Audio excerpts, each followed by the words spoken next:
Assalamualaikum warahmatullahi wabarakatuh. Bagaimana kabarnya hari ini teman-teman level 4? Semoga selalu dalam keadaan sehat walafiat ya. Masya Allah, kita dapat bertemu kembali di semester 2 ini bersama Bu Saadah dalam pelajaran Bahasa Indonesia. Sebelum belajar, seperti biasa, mari kita baca doa terlebih dahulu. Doa sebelum belajar. Bismillahirrahmanirrahim. Allahumma inni as'aluka ilman nafi'a wa rizqan thayyiba wa amalan mutaqabbala. Ya Allah, sungguh aku memohon kepadamu ilmu yang bermanfaat, rezeki yang baik dan amal yang diterima. Alhamdulillah kita semua sudah berdoa. Semoga hari ini pembelajarannya berjalan lancar dan Allah mudahkan teman-teman dalam mengerjakan tugas. Nah, kesepakatan pembelajaran hari ini adalah yang pertama, niatkan belajar karena Allah. Yang kedua, fokus dan tertib saat menonton video pembelajaran. Yang ketiga, menonton video dari awal sampai akhir. Dan yang keempat, tidak ada tambahan menonton video lainnya dari YouTube ya. Silahkan langsung mengerjakan penugasan.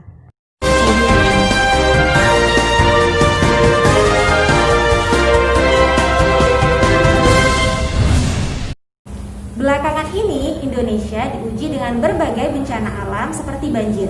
Kali ini di studio telah hadir Bu Rizka dari Badan Nasional Penanggulangan Bencana sebagai narasumber kita hari ini. Assalamualaikum Bu Rizka. Waalaikumsalam Bu. Apa kabarnya Bu? Alhamdulillah saya baik. Di mana saja area yang biasanya terjadi banjir Bu? Area yang biasanya terjadi banjir adalah area yang memiliki kontur tanah yang lebih rendah. Nah, hal ini sesuai dengan teori bahwa air itu mengalir dari dataran tinggi ke dataran yang lebih rendah. Nah, kondisi tersebut memungkinkan terjadinya banjir lebih besar. Kapan biasanya terjadi banjir Bu? Banjir itu dapat terjadi ketika air meluap dari permukaan yang kedap air. Misalnya ketika turun hujan, air tersebut tidak dapat terserap langsung ke dalam tanah. Lalu siapakah yang bertanggung jawab atas kejadian banjir ini Bu? Yang bertanggung jawab atas kejadian banjir ini adalah sebenarnya semua lapisan masyarakat yang berada di sekitar wilayah banjir ataupun yang berada di luar wilayah banjir. Mengapa banjir bisa terjadi Bu? Penyebab terjadinya banjir sendiri itu sebenarnya karena masyarakat yang masih sering membuang sampah sembarangan. Kemudian hutan gundul, intensitas air hujan yang tinggi, dan kurangnya penghijauan. Selain itu, got-got yang tidak terawat, serta saluran air yang sering disalahgunakan oleh masyarakat sebagai bangunan, sehingga menimbulkan tersendatnya aliran air.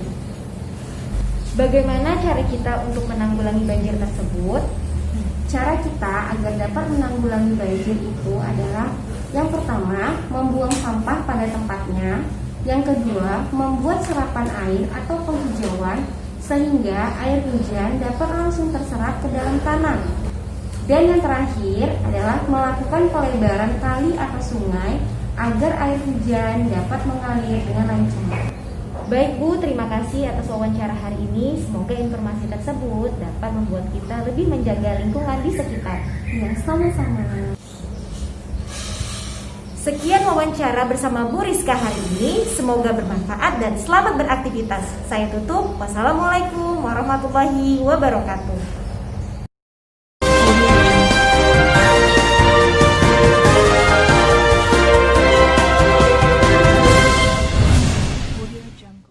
Setelah teman-teman melihat cuplikan tadi, kira-kira apa yang sedang dilakukan Bu Saada dan Bu Fitri ya? Wah, benar sekali. Kegiatan tersebut adalah kegiatan wawancara. Apa sih wawancara itu? Wawancara adalah kegiatan tanya jawab antara penanya dan narasumber mengenai suatu hal. Narasumber adalah orang yang memberi keterangan atau informasi. Dalam wawancara terdapat tema yang beragam. Tema wawancara adalah pokok pikiran atau pokok pembicaraan dari wawancara. Kalau wawancara yang diperankan oleh Bu Saada tadi kira-kira temanya tentang apa ya? Nah, temanya adalah tentang kerusakan lingkungan, yakni banjir, di mana salah satu penyebabnya tentu karena ulah manusia. Hal ini selaras dengan Quran Surah Ar-Rum ayat 41 yang artinya telah tampak kerusakan di darat dan di laut disebabkan karena perbuatan tangan manusia, supaya Allah merasakan kepada mereka sebahagian dari akibat perbuatan mereka agar mereka kembali ke jalan yang benar. Lalu apa saja ya ciri-ciri dari wawancara? Ciri-ciri wawancara adalah yang pertama, ada pewawancara dan narasumber. Yang kedua, dilakukan secara bertatap muka. Yang ketiga, dilakukan untuk mengumpulkan fakta dan data. Nah, teman-teman, ketika kita melakukan wawancara, ada hal-hal yang harus kita persiapkan terlebih dahulu, yaitu membuat daftar pertanyaan. Penanya akan memberikan beberapa pertanyaan seputar tema wawancara. Pewawancara akan menggunakan kata tanya dalam wawancara tersebut. Teman-teman masih ingat jenis kata tanya beserta kegunaannya? Mari perhatikan penjelasannya berikut ini. Yang pertama, kata tanya apa digunakan untuk menanyakan hal atau peristiwa yang terjadi.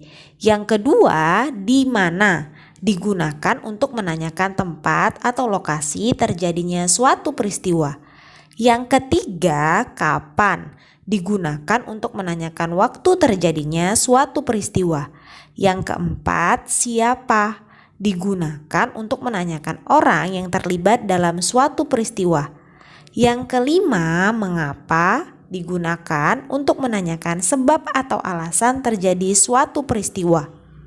Yang keenam, bagaimana digunakan untuk menanyakan cara atau keadaan suatu peristiwa dapat terjadi. Yang ketujuh, berapa digunakan untuk menanyakan banyak atau jumlah. Berikut ini Bu Saada akan melampirkan daftar pertanyaan dari kegiatan wawancara antara Bu Saada sebagai pewawancara dan Bu Fitri sebagai narasumber dengan topik bencana alam yaitu banjir. Yang pertama, kata tanya apa? Apa kabarnya Bu? Yang kedua, di mana saja area yang biasanya terjadi banjir? Yang ketiga, kapan biasanya terjadi banjir? Yang keempat, siapakah yang bertanggung jawab atas kejadian banjir? Yang kelima, mengapa banjir bisa terjadi? Yang keenam, bagaimana cara kita menanggulangi banjir tersebut? Nah, teman-teman, bagaimana pemaparan materi hari ini? Kesimpulan pembelajaran hari ini adalah yang pertama, wawancara merupakan kegiatan tanya jawab antara penanya dan narasumber mengenai suatu hal. Yang kedua, dalam wawancara terdapat pewawancara dan narasumber. Yang ketiga, sebelum melakukan wawancara, pewawancara harus menyiapkan daftar pertanyaan menggunakan 7 aspek kata tanya. Semoga Allah mudahkan teman-teman dalam memahami materi ya.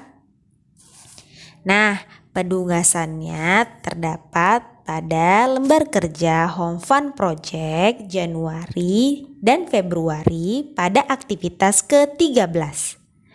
Sampai di sini dulu pembelajaran kita hari ini. Bu Saadah tutup dengan Assalamualaikum warahmatullahi wabarakatuh. Teman-teman tetap sehat dan selalu menggunakan masker ya.